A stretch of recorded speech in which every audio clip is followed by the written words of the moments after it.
Hello friends, मंडासर YouTube channel पर फिर से आप सभी का स्वागत है। जैसा कि आपको थंबनेल में दिख रहा है, राजस्थान पुलिस विशेष करंट जीके। जी हाँ, मैं इसी पर बातचीत कर रहा हूँ। करंट जीके की है दूसरी क्लास में लेकर के आया हूँ आपके सामने। टॉप 15 जो आपको क्वेश्चन दिख रहे हैं, इसमें नई शिक्षा नीति से संबंधित क्वेश्चन मैं लेकर के आने वाला हूं। और यह प्रश्न सभी ही महत्वपूर्ण प्रश्न है मेरे दोस्तों, एग्जाम के पॉइंट ऑफ व्यू से। जब तक आपका पुलिस का एग्जाम नहीं हो, आप इन वीडियो को रेगुलर आप देखते रहिएगा मेरे दोस्तों। इन वीडियो से आपको जरूर ना जरूर आपको हेल्पफुल मिलने वाली है, आपके एग्जाम में हेल्पफुल यह वीडियो होने वाली है। तो शाम को डेली आप रूल या आप अपने आदतों में ये चीज़ डालें कि आपको एक 10% या 15% का क्यूज सोते समय रोज लगाना है। और सुबह उठते ही मैं आपको एक वीडियो देने वाला हूं राजस्थान जीके पे, ऑब्जेक्टिव टाइप में, टॉपिक वाइज मैं बनाने वाला हूं। तो मेरे साथ बने रहें। अभी तक इस चैनल को सब्सक्राइब नहीं किया तो आप बिल्कुल सब्सक्राइब कीजिए। और नए क्वेश्चन के साथ में अब मैं आपके सामने हाजिर हूँ। बात करते हैं, जैसा कि थंबनेल में दिख रहा है, नई शिक्षा नीति 2020 अब निम्न में से शिक्षा नीति का स्थान लेगी। कौन सी शिक्षा नीति का स्थान यह लेने वाली है? इस प्रकार के प्रश्न आपके आने वाले हैं। तो इस प्रश्न का उत्तर आप डिटेलिंग के साथ में आपके लिए ही मैं रख देता हूं। यह प्रश्न आगे मैं बातचीत करता हूं। फर्स्ट प्रश्न के साथ में आपकी स्क्रीन पर फर्स्ट प्रश्न है। 3 सेकंड का आपको समय दिया जाने वाला है। तो आप अच्छे से इस प्रश्न को देखिएगा, समझिएगा, अनुमान लगाइएगा, गैस कीजिएगा और उत्तर दीजिएगा। तो मेरे दोस्तों तैयार हो जाइए। अब आप अपने को राजस्थान पुलिस का एग्जाम फाइट करना है। तो ये लीजिए, प्रश्न नंबर 1 आपकी स्क्रीन पर है।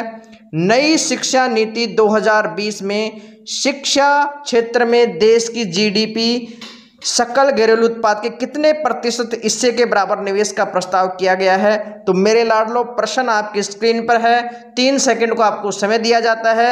ये कितनी जीडीपी का कितना प्रतिशत यहाँ खर्च होने वाला है शिक्षा के क्षेत्र में? अरे नई शिक्षा नीति के तहत में प्रस्ताव को जो मंजूरी दी गई है मेरे लाडलों, तो बताइएगा। इस प्रश्न का उत्तर आपकी स्क्रीन पर है। आपको दिए जाते हैं 3 सेकंड का समय आपको दिया गया। अगर आपने ऑप्शन नंबर ए पर क्लिक किया, यस, अगर आपने ऑप्शन नंबर ए पर क्लिक कर दिया मेरे लाडलों, 6% आपने बताया, तो बिल्कुल राइट आपका आंसर है। बिल्कुल राइट। इस प्रश्न का उत्तर 6% होने वाला है। तो ध्यान रहे आप सभी को, इस प्रश्न का उत्तर आपको सभी को ध्यान रखना है। बात करते हैं नेक्स्ट क्वेश्चन की। क्वेश्चन नंबर 2, किसकी अध्यक्षता में शिक्षा नीति 2020 का प्रारूप तैयार किया गया? बहुत मोस्ट इंपोर्टेंट प्रश्न हो सकता है। किसकी अध्यक्षता में? आपको ऑप्शन 4 दिए गए हैं। 3 सेकंड का आपको समय दिया जाता है। बिल्कुल अनुमान लगाइएगा, पढ़िएगा अच्छे तरीके से। इसका मैं उत्तर 3 सेकंड में बताने वाला हूं। अगर आपने चूज किया है, अनुमान लगाया है आपने, ऑप्शन नंबर ए पर आपने क्लिक किया है, के कस्तूरी रंगन, तो बिल्कुल राइट ए ऑप्शन इसका उत्तर हो जाएगा मेरे लाडलों।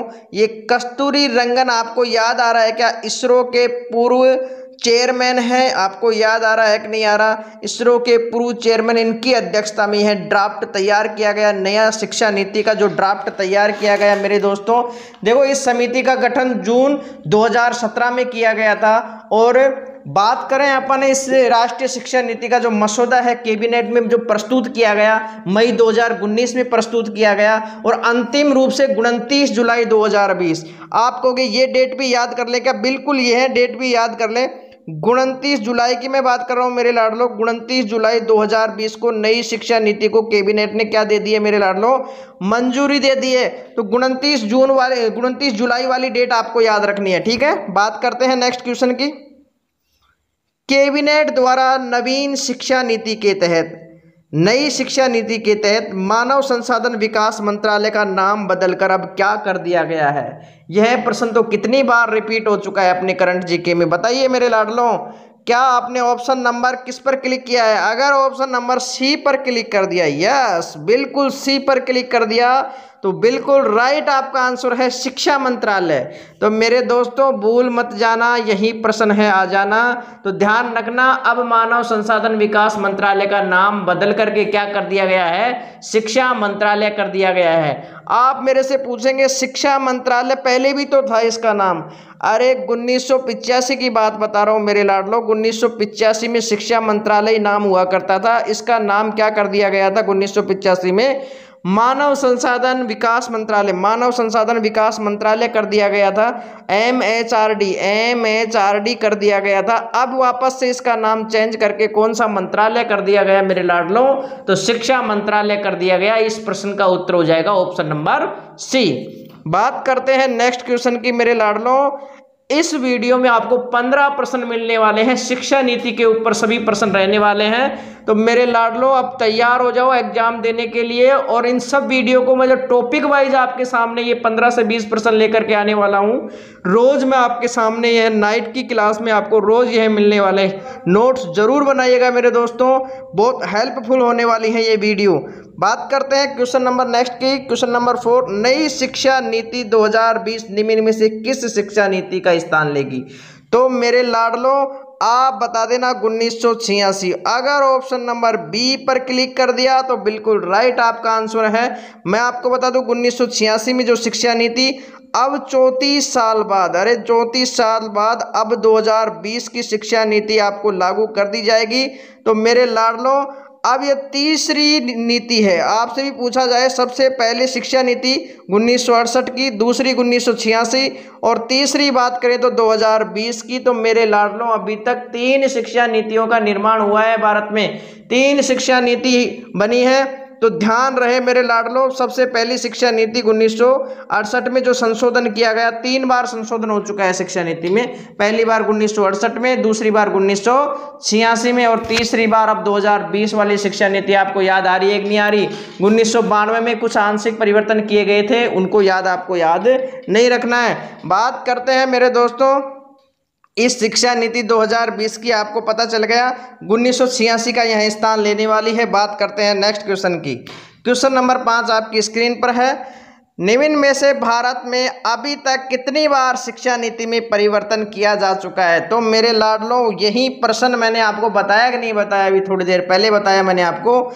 अगर ऑप्शन नंबर आप सी पर क्लिक कर रहे हैं 3 बार, यस मैं यही बताने का आपको प्रयास कर रहा हूं। मैं बताने का प्रयास, सबसे पहले संशोधन 1968 में, 1968 में, दूसरा 1986 में और अब तीसरा 2020 में। 3 बार संशोधन हो चुका है किसमें? शिक्षा नीति में मेरे लाडलों। तो ध्यान रखना, इस प्रकार के प्रश्न जो एग्जाम में आ सकते हैं, एक भी प्रश्न को अपन छोड़ेंगे नहीं इस वीडियो में, बिल्कुल सबको कवर करने वाला हूं, सभी एक एक प्रश्न को कवर करने वाला हूं मेरे दोस्तों। अब अपना खुद का टारगेट बना लीजिए और लग जाइए, ये 2 महीने आपके पास में है, शानदार तरीके से तैयारी करने के लिए लग जाइए मेरे साथ में। शाम की वीडियो रोज देखा कीजिएगा और सुबह की वीडियो भी आप रोज देखिएगा। आप मेरे साथ में जुड़ जाइएगा, करंट जीके को बिल्कुल नस्ताबूत कर देंगे मेरे दोस्तों। अब सुनो क्वेश्चन नंबर 6। नई शिक्षा नीति के अनुसार प्रारंभिक बाल्यावस्था देखभाल और शिक्षा उपलब्ध रहेगी। तो मेरे लाडलों इस प्रश्न का उत्तर आप बताना। काफी लोग इस प्रश्न में कंफ्यूज होने वाले हैं, तो देखते हैं क्या आपका उत्तर हो सकता है। अगर ऑप्शन नंबर ए पर क्लिक किया तो बिल्कुल राइट आपका आंसर है, 3 से 6 वर्ष। अरे प्रारंभिक बाल्यावस्था की बात की गई है, आंगनबाड़ी की बात की गई है। तो मेरे दोस्तों जो फॉर्मेट आपके सामने नई शिक्षा नीति का फॉर्मेट आपको मैं बता दूं, 5 + 3 + 4। तो ये शुरुआत वाला फॉर्मेट है, ये 3 वर्ष से लेकर के 8 वर्ष तक बच्चा प्रारंभिक बाल्यावस्था का अंतर्गत कार्य करेगा। तो आप समझने का प्रयास कीजिएगा। आप कहोगे उत्तर तो 3 से 6 वर्ष बता रहे हो और 3 से 8 वर्ष, 3 से 8 वर्ष में बच्चा कक्षा 1 और कक्षा 2 को पास कर चुका होगा। तो मेरे दोस्तों 3 से 6 वर्ष तो उसको आंगनबाड़ी की व्यवस्था मिलने वाली है, फिर कक्षा 1 और कक्षा 2 प्री प्राइमरी स्कूल इसके अंदर होने वाली है। इसी स्टेज को बोलते हैं फाउंडेशन स्टेज। क्या? फाउंडेशन स्टेज इसको बोलते हैं। कक्षा 3 से कक्षा 8 वर्ष तक के आयु के बच्चों के लिए यह कार्य किया जाएगा। ठीक है, नई शिक्षा नीति में। बात करते हैं नेक्स्ट क्वेश्चन की। प्रधानमंत्री नरेंद्र मोदी ने नई शिक्षा नीति 2020 के कितने स्तंभों पर आधारित बताया है? अरे कितने स्तंभों पर आधारित बताया है? तो यह प्रश्न हो जाता है आपका इंपॉर्टेंट। बताइए, इस प्रश्न का उत्तर बताइए। मिलते हैं आपको 3 सेकंड का समय आपको दिया जाता है, बताइएगा। अगर आपने ऑप्शन नंबर मेरे लाडलों सी पर क्लिक कर दिया, क्या कर दिया? सी, 5 स्तंभों पर आधारित बताइए। कितने पर है? 5। आप कहोगे क्या क्या। सबसे पहले बताया शिक्षा की पहुंच। बिल्कुल ध्यान रखना, मोदी जी ने इस नई शिक्षा नीति में कहा है कि शिक्षा की पहुंच पर बातचीत की है। दूसरी बात किस पर की है, समानता पर बात की है। तीसरी बात इन्होंने बताया कि गुणवत्ता, क्वालिटी पर बात की है, शिक्षा की क्वालिटी गुणवत्ता पर बात की है। और चौथा बताया वहनीयता, वहनीयता की बात की है। और लास्ट पांचवे की बात करें मेरे लाडलों, तो पांचवा इन्होंने बताया उत्तरदायित्व का सिद्धांत। तो ध्यान रखना कितने स्तंभों की बात की है नरेंद्र मोदी जी ने इस नई शिक्षा नीति में, तो आपको बताना है 5 स्तंभों की बात की है। तो इस प्रश्न का उत्तर हो जाएगा option number C, right answer हो जाएगा। बात करते हैं नेक्स्ट क्वेश्चन की। नई शिक्षा नीति के तहत 12वीं कक्षा तक की पढ़ाई को निम्न में से इस फॉर्मूले द्वारा 4 चरणों में बांटने का प्रस्ताव कैबिनेट ने मंजूर किया है। तो यह फॉर्मूला भी आपके आ सकता है एग्जाम में, तो मेरे लाडलों चिंता का विषय नहीं है। आपको पहले पता था 10+2 वाला फॉर्मूला चलता था, इसको क्या कर दिया गया, समाप्त। अब कौन सा फॉर्मूला लागू किया गया है, तो अगर आप ऑप्शन नंबर किस पर क्लिक कर रहे हैं, ऑप्शन नंबर आपने बी पर क्लिक किया तो बिल्कुल राइट आंसर 5+3+3+4। आप कहोगे क्या है ये 5+3+3+ और 4।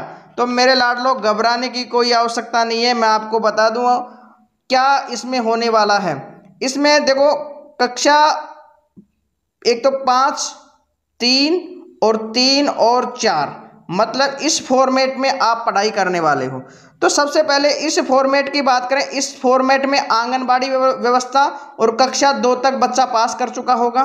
फिर कक्षा 2 के बाद में करें कक्षा 3 से 5 तक ये फॉर्मेट रहेगा, 5 से 8 तक यह फॉर्मेट रहने वाला है, और फिर 9 से 12 तक यह फॉर्मेट रहने वाला है। तो कक्षा 9 के बाद में विषय भी चेंज कर सकता है। अभी बात करेंगे नए शिक्षा नीति में क्या यह फॉर्मेट होने वाला है। तो फॉर्मेट 5+3+3 और +4, इसको 4 भागों में विभाजित किया गया है मेरे लाडलों। तो नेक्स्ट क्वेश्चन की बात कर लेते हैं। निम्न में से किस कक्षा स्तर के पश्चात बच्चे को प्रोफेशनल और स्किल विकास की शिक्षा का प्रस्ताव नई शिक्षा नीति में किया गया है। बताइए नई शिक्षा नीति में कौन सी कक्षा से अधिक, कौन से कक्षा से उसको प्रोफेशनल शिक्षा उपलब्ध करवाई जाएगी। तो आप बताना मेरे लाडलो कक्षा 6 से। ऑप्शन नंबर ए इसका राइट आंसर हो जाएगा, कक्षा 6 आपका उत्तर होने वाला है। शानदार आपका उत्तर है, कक्षा 6 आप करके आना प्रोफेशनल एंड स्किल विकास शिक्षा के लिए। बात करते हैं नेक्स्ट क्वेश्चन की। निम्न में से किस कक्षा स्तर के पश्चात छात्रों को अब विषय चयन की स्वतंत्रता रहेगी। देखिएगा पहले 11वीं में विषय लिया करते थे बच्चे, अब कौन से कक्षा से, कक्षा 9 से ही विषय चयन करने लगेंगे। इस प्रश्न का उत्तर क्या होने वाला है, बी ऑप्शन आपका उत्तर हो जाएगा मेरे दोस्तों। बात करते हैं नेक्स्ट क्वेश्चन की। नई शिक्षा नीति में MHRD यानी मानव संसाधन विकास मंत्रालय द्वारा बुनियादी साक्षरता और संख्यात्मक ज्ञान पर राष्ट्रीय मिशन की स्थापना की मांग की गई है। मिशन के अनुसार निम्न में से किस कक्षा छात्र के बच्चों को यह ज्ञान प्राप्त करने की योजना तैयार किया जाएगा। तो देखिएगा राष्ट्रीय मिशन की स्थापना बुनियादी साक्षरता उपलब्ध करवाएगा, संख्यात्मक ज्ञान। तो इस प्रश्न का उत्तर हो जाएगा मेरे दोस्तों कक्षा 3 से। अरे कक्षा 3 से बच्चे को राष्ट्रीय मिशन की स्थापना की जाने वाली है और बुनियादी साक्षरता और संख्यात्मक का क्या करवाने वाले हैं, ज्ञान करवाने वाले हैं। इस प्रश्न का उत्तर हो जाएगा ऑप्शन नंबर ए। बात करते हैं नेक्स्ट क्वेश्चन की। नई शिक्षा नीति में अध्यापक शिक्षा हेतु राष्ट्रीय पाठ्यचर्या की रूपरेखा NCERT का विकास निम्न में से किस संस्था द्वारा किया जाएगा। तो बताइएगा NCERT की परामर्श पर ऑप्शन नंबर ए इसका क्लिक कीजिएगा, राष्ट्रीय अध्यापक शिक्षा परिषद। यह प्रश्न भी इंपॉर्टेंट हो सकता है एग्जाम के पॉइंट ऑफ व्यू से। बात करते हैं नेक्स्ट क्वेश्चन की मेरे दोस्तों। यह प्रश्न इस पर लिख लीजिएगा, प्रबल आने की संभावना, परीक्षा में आने की संभावना।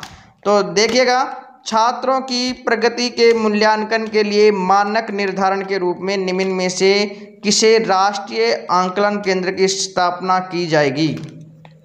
तो देखिएगा छात्रों की प्रगति और मूल्यांकन के लिए किसकी स्थापना की जा रही है।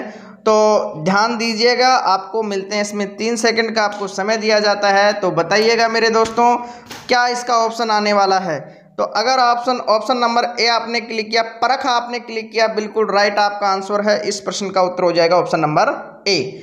बात करते हैं नेक्स्ट।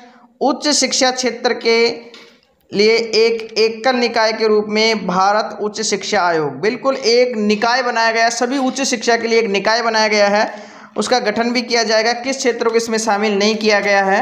तो अगर ऑप्शन नंबर आपने क्लिक कर दिया बी ऑप्शन, चिकित्सा एवं कानूनी शिक्षा को इसके अंदर नहीं लिया जाने वाला, तो इसको बाहर रखा गया है, तो ये इसका उत्तर हो जाने वाला है ऑप्शन नंबर बी। बात करते हैं नेक्स्ट क्वेश्चन की। 1985 में शिक्षा मंत्रालय का नाम बदलकर क्या किया गया? देखिएगा, मैंने आपको शुरुआत में ही बताया, सबसे पहले शिक्षा मंत्रालय हुआ करता था, फिर इसका नाम बदलाकर क्या किया गया था?